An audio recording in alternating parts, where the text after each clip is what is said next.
Good morning students. स्वागत है आपका फिर से एक बार ऑनलाइन क्लासेस में। मैं अजय कुमार तिवारी आज क्लास 10th को फिजिक्स में पहला लेसन जो कि है प्रकाश का परावर्तन तथा अपवर्तन में हम ये पढ़ेंगे गोलीय दर्पणों द्वारा प्रतिबिंब का बनना। छात्रों, इससे पहले हम लोगों ने अपने इसके पहले के टॉपिक में पढ़ा था कि प्रकाश का परावर्तन क्या होता है, गोलीय दर्पण किसे कहते हैं। और गोलीय दर्पण के टॉपिक में हमने पढ़ा था कि गोलीय दर्पण दो प्रकार के होते हैं, जैसा एक होता है अवतल दर्पण और एक होता है उत्तल दर्पण। अवतल दर्पण जिसमें परावर्तक तल अंदर की तरफ होता है और बाहरी सतह पर कलई की होती है, और उत्तल दर्पण जिसमें परावर्तक तल बाहर की तरफ होता है और अंदर वाली सतह पर कलई की होती है। तो इसमें सबसे पहले हम लोग ये पढ़ेंगे अवतल दर्पण द्वारा प्रतिबिंब का बनना। इसका मतलब कि अगर हम एक अवतल दर्पण लें और उसके सामने अलग अलग स्थितियों पर वस्तु या बिंब हम उसको बोलेंगे रखें, तो हमें प्रतिबिंब कहाँ मिलेगा और किस आकार का बनेगा, क्या उसकी स्थिति होगी, इन सबको देखना है। उसमें सबसे पहले देखते हैं, अगर हम वस्तु को या बिंब को अनंत पर रखते हैं तो अनंत पर रखने का मतलब देखिए, अगर हम बिंब को अनंत पर रखते हैं तो प्रतिबिंब की स्थिति फोकस एफ पर है। प्रतिबिंब का साइज अत्यधिक छोटा और बिंदु साइज का, और प्रतिबिंब की प्रकृति वास्तविक और उल्टा। देखते हैं इसको फिगर से। जैसे इस फिगर में देख सकते हैं, ये पहली स्थिति एक को मैंने बताया। हम ये इसका मुख्य अक्ष है, ये इसका वक्रता केंद्र सी से प्रदर्शित करते हैं फोकस एफ को, और ये इसका ध्रुव है। जब भी हम मुख्य अक्ष के समांतर किरणें लिखते हैं, समांतर किरणें अनंत से आती हुई मानी जाती हैं। जैसा ये भी, ये अनंत से आ रही है किरणें, ये वस्तु का आकार है। तो हम जब जो भी किरणें मुख्य अक्ष के समांतर आती हैं, सभी किरणें इसके फोकस एफ से होकर जाती हैं। तो यहाँ पर हमें इस ए बी का प्रतिबिंब प्राप्त होता है जो अत्यधिक छोटा और बिंदु साइज का होता है और वास्तविक और उल्टा। तो हमने देखा कि अगर हम किसी वस्तु को अनंत पर रख रहे हैं तो मुख्य अक्ष के समांतर किरणों को ले रहे हैं, तो वो सब फोकस एफ से होकर जाती हैं और इसका आकार अत्यधिक छोटा, और ये प्रतिबिंब की प्रकृति वास्तविक और उल्टा। दूसरा देखते हैं, सी से परे, मतलब ये वक्रता केंद्र है आपका, इस पे हमें नहीं रखना है, अनंत इस पे भी नहीं रखना है, लेकिन इससे कुछ दूर पे रखना है। जैसे यहाँ पर दूसरी स्थिति बी में देखिए, सी से परे मैंने रखा वस्तु ए बी को। तो अब देखते हैं जो प्रतिबिंब कहां बनेगा, एफ तथा सी के बीच। देखिए ये फोकस एफ है और ये सी है, इसके बीच कैसे, ये देखते हैं। जो ये वस्तु ए बी है, यहां से इसके सिर से जो किरणें चलेंगी वो मुख्य अक्ष के समांतर है, और मुख्य अक्ष के समांतर चलने वाली किरणें फोकस एफ से होकर जाती हैं इस स्थिति में। दूसरा किरण जिसके नोक से चलेगा और वक्रता केंद्र से होकर जाएगा, और वक्रता केंद्र से होकर गुजरने वाले किरणों के प्रकाश मार्ग में कोई परिवर्तन नहीं होता, पुनः ये वापस लौट आती हैं। ये दोनों किरणें जहां एक दूसरे को काटती हैं, यहां पर आप देख रहे हैं, वहां पर हमको इसका वस्तु ए बी का प्रतिबिंब ए डैश बी डैश प्राप्त होता है। तो यहां से इसकी प्रकृति देखें, ये उल्टा, वास्तविक और उल्टा, और इसका आकार, इस प्रतिबिंब का आकार इस वस्तु के आकार का से छोटा है। जो हमारा दूसरा है, सी से परे मैंने रखा, प्रतिबिंब बना एफ तथा सी के बीच में, आकार हुआ इसका साइज छोटा, वास्तविक तथा उल्टा। तीसरा हमारा देख रहे हैं कि वक्रता केंद्र सी है, तो तीसरा है ये सी पर। इसका मतलब अगर हम वस्तु को वक्रता केंद्र पर ही रखें, जैसा इस वस्तु ए बी को हमने वक्रता केंद्र सी पर रख रहे हैं, देख रहे हैं जो प्रतिबिंब ए डैश बी डैश मिल रहा है ये वक्रता केंद्र पर ही मिल रहा है। इसका मतलब प्रतिबिंब की स्थिति कहां होगी, वक्रता केंद्र पर, जो लिखा है सी पर। अब कैसे ये बन रहा है ये देखते हैं। जो वस्तु ए की नोक से प्रकाश की किरणें चलेंगी वो मुख्य अक्ष के समांतर और ये फोकस एफ से होकर जाएंगी।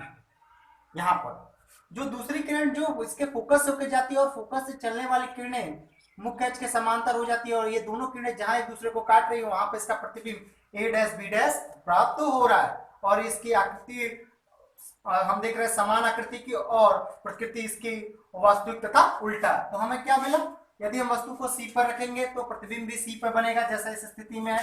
सामान्य साइज का मतलब जिस आकार का वस्तु होगा उसी आकार का प्रतिबिंब बनेगा, वास्तविक तथा उल्टा होगा। अब चौथा आते हैं सी तथा एफ के बीच। सी और एफ के बीच कहने का मतलब सी वक्रता केंद्र है और एफ फोकस है, तो हम प्रतिबिंब को, वस्तु को सी और एफ के बीच में हमने रखा है ए बी, मतलब वक्रता केंद्र और फोकस के बीच में हमने रखा है। तो देखते हैं ये जो किरणें जो मुख्य अक्ष के समांतर है ये फोकस एक्स से होके जाती हैं जो इस स्थिति में है, और जो दूसरी किरणें जो इसके वक्रता केंद्र से होके जाती है और पुनः यहाँ सीधी निकल जाती है। ये दोनों किरणें जहाँ पर काट रही हैं एक दूसरे को, ये यहाँ पर इसका प्रतिबिंब a डैश बी डैश प्राप्त हो रहा है, और इस प्रतिबिंब का आकार इस वस्तु के आकार से या विवर्धित बड़ा है और वास्तविक तथा उल्टा है। तो हमें यहाँ क्या मिला, अगर हम C तथा F के बीच में रखेंगे तो C से परे बन रहा है विवर्धित, मतलब बड़े आकार का वस्तु से बड़े आकार का वास्तविक तथा उल्टा। अब हमारा अगला होगा, अगर हम वस्तु को F पर मतलब फोकस पर रखें तो हम देखते हैं अपने अगली स्थिति में, अगर हम बिंब को या वस्तु को फोकस F पर रखते हैं तो इस स्थिति में है फोकस F पर हम रखें तो प्रतिबिंब क्या बन रहा है, अनंत पर, इनफाइनाइट पर, क्योंकि जो भी किरणें देख रहे हैं यहाँ से जो किरणें इसके फोकस F से होकर जाती है मुख्य अक्ष के समांतर यहाँ अनंत पर हो जा रही है, दूसरी किरणें जो इसके वक्रता केंद्र से होकर जा रही है और सीधी हो जा रही है, ये किरणें अनंत पर मिल जाता है, इसका प्रतिबिंब अनंत पर बनेगा, अत्यधिक विवर्धित, बहुत बड़ा, वास्तविक तथा उल्टा इस कंडीशन में। और सबसे अंतिम P तथा F के बीच, मतलब वस्तु या बिंब को कहाँ रखेंगे, दर्पण के ध्रुव और फोकस के बीच में, यहाँ पर जो हमने इस स्थिति में रखा है, प्रतिबिंब कहाँ बनेगा, दर्पण के पीछे। ये भी वस्तु को रखा a डैश बी डैश, यहां पर देख रहे हैं प्रतिबिंब आभासी और ये मुख्य अक्ष के ऊपर बन रहा है तो ये सीधा, तो यहाँ पर प्रतिबिंब की प्रकृति क्या हो गई, आभासी और सीधा, और ये विवर्धित मतलब बड़ा, वस्तु के आकार का बड़ा बनेगा। तो इस कंडीशन में हमें स्पेशली मिलेगा क्या कि ये प्रतिबिंब आभासी और सीधा होता है, बाकी सब में वास्तविक और उल्टा, ये था। अब हम देखते हैं अवतल दर्पण के उपयोग, इसके उपयोग की बात करें। अवतल दर्पणों का उपयोग सामान्यतः टॉर्च, सर्च लाइट, वाहन, जितने भी वाहन आते हैं उनके हेडलाइट में प्रयोग किया जाता है। इसके साथ साथ सेविंग दर्पणों में भी अवतल दर्पण का उपयोग होता है, इसका उपयोग करते हैं। बड़े बड़े भट्टियों में सूर्य के प्रकाश को केंद्रित करने के लिए भी अवतल दर्पण का उपयोग किया जाता है। अगला टॉपिक हम लोग पढ़ेंगे उत्तल दर्पण द्वारा प्रतिबिंब का बनना। आइए हम लोग देखते हैं अगला, उत्तल दर्पण द्वारा प्रतिबिंब का बनना। तो उत्तल दर्पण द्वारा जो इसमें पढ़ रहे हैं आप, उत्तल दर्पण वह दर्पण जैसे इस कंडीशन में हम बनाया जिसमें परावर्तक तल बाहर की तरफ होता है, अंदर वाली सतह पर कलई की होती है। इसमें केवल दो स्थितियां हैं, एक जब वस्तु अनंत पर हो और दूसरा अनंत और P के बीच। पहला इसमें देखते हैं अनंत पर हो, जैसे ये अनंत पर वस्तु है, ये इसका फोकस F है, ये इसका ध्रुव, दर्पण के परावर्तक तल का मध्य बिंदु ही ध्रुव है, तो प्रतिबिंब का बनेगा दर्पण के पीछे, जैसा इसमें बन रहा है अत्यधिक छोटा, ये बिंदु आकार का बनेगा और आभासी और सीधा होगा। जैसे जब अनंत पर रहेंगे तो सारी किरणें फोकस F से होकर जाएंगी, तो यहाँ पर इसके फोकस पर बन रहा है। उसी तरह दूसरा स्थिति है, अनंत और P के बीच में रखेंगे हम, तो P और F के बीच में बनेगा छोटा, आभासी और सीधा बनेगा। अब हम लोग देखते हैं कि उत्तल दर्पण के उपयोग क्या है। जैसे हम लोगों ने इससे पहले पढ़ा था अवतल दर्पण के उपयोग में, तो उत्तल दर्पण का उपयोग वाहनों के पश्च दृश्य में प्रयोग किया जाता है, और अगर वही अवतल दर्पण का बात करें तो यह अवतल दर्पण हेडलाइट्स में वाहनों के उपयोग होता है, तो उत्तल दर्पण वाहनों के पश्च दृश्य को देखने के काम में आता है। अगला जो टॉपिक है वो है गोलीय दर्पणों द्वारा परावर्तन के लिए चिन्ह परिपाटी का नियम। इससे पहले आपने गोलीय दर्पण द्वारा प्रतिबिंब बनना देखा था, तो देखते हैं कि इसमें चिन्ह परिपाटी का नियम क्या है। कि जैसे सभी दूरियों को मापने के लिए एक विशेष नियम है जिसको हम चिन्ह परिपाटी का नियम कहते हैं। उसमें पहला नियम देखते हैं, ये दर्पण पर बिंब या वस्तु से प्रकाश बाईं ओर से आपतित होता है, जो ये हमेशा ये एक अवतल दर्पण जहां आप देख रहे हैं कि इसमें परावर्तक तल अंदर की तरफ है, तो इसमें जो प्रकाश डालेंगे आप हमेशा दर्पण पर वो सदैव बाईं ओर से आप आपतित करेंगे। तो दर्पण या बिंब से या वस्तु से प्रकाश सदैव बाईं ओर से आपतित होता है। दूसरा, मुख्य अक्ष के समांतर सभी दूरियां दर्पण के ध्रुव से मापी जाती हैं। जैसे इसका ये मुख्य अक्ष है, इसके समांतर सभी दूरियां इस ध्रुव से मापी जाएंगी। किसी भी दूरी को मापना है तो आप ध्रुव से मापेंगे।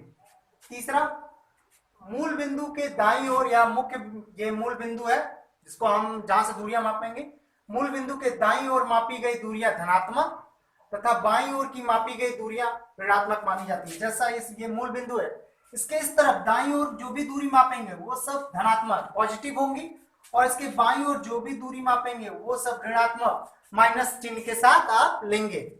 अगला, मुख्य अक्ष के ऊपर, ये आपका मुख्य अक्ष है, मुख्य अक्ष के ऊपर मापी जाने वाली दूरियां धनात्मक तथा नीचे की ओर मापी जाने वाली दूरियां ऋणात्मक मानी जाती हैं। जैसा ये है, ये मुख्य अक्ष है आपका, इसके ऊपर जो भी दूरी माप रहे हैं आप ये सब पॉजिटिव लेंगे, और मुख्य अक्ष के नीचे जो भी दूरी मापेंगे वो सब नेगेटिव होगा। तो ये था हमारा चिन्ह परिपाटी के नियम। अब पढ़ेंगे हम दर्पण सूत्र तथा आवर्धन। अब हम लोग देखते हैं दर्पण सूत्र, जैसा हम लोगों ने इससे पहले भी देखा था। तो अब हम दर्पण सूत्र में देखते हैं, ये एक फॉर्मूला है। जैसे किसी लेंस से किसी दर्पण से जब भी कोई प्रतिबिंब बनता है तो उसके वस्तु की दूरी, प्रतिबिंब की दूरी और फोकस दूरी को निकालने के लिए फॉर्मूला आता है 1/f = 1/b + 1/u। इसमें देखते हैं प्रत्येक चीज क्या है। यहाँ f की बात करें, f है फोकस दूरी, फोकस दूरी को हम f से प्रदर्शित करते हैं। v को ध्रुव से प्रतिबिंब के बीच की दूरी को हम v से प्रदर्शित करते हैं, और u ध्रुव से बिंब या वस्तु के बीच की दूरी। अब आएगा, ये फॉर्मूला है जिससे हम दर्पण से संबंधित सवालों को हल कर सकते हैं। अब अगला आएगा आवर्धन। आवर्धन क्या है? जब भी किसी दर्पण के सामने हम कोई वस्तु रखते हैं तो उसका प्रतिबिंब बनता है, प्रतिबिंब को हम इमेज कहते हैं, और वस्तु को ऑब्जेक्ट। तो आवर्धन क्या है? दर्पण द्वारा बनाए गए प्रतिबिंब की लंबाई और वस्तु की लंबाई के अनुपात को आवर्धन कहते हैं। तो आवर्धन बराबर हम लिख सकते हैं प्रतिबिंब की लंबाई बटे वस्तु की लंबाई, या इसी को हम I/O, I मतलब इमेज, लेंथ ऑफ इमेज, और O है ऑब्जेक्ट, तो लेंथ ऑफ ऑब्जेक्ट, या इसी को हम लिखते हैं V/U। इसका मतलब ये ध्रुव से प्रतिबिंब की दूरी बटे ध्रुव से वस्तु की दूरी। तो ये हमारा मिला आवर्धन के बारे में। अब हम लोग आगे पढ़ेंगे प्रकाश का अपवर्तन।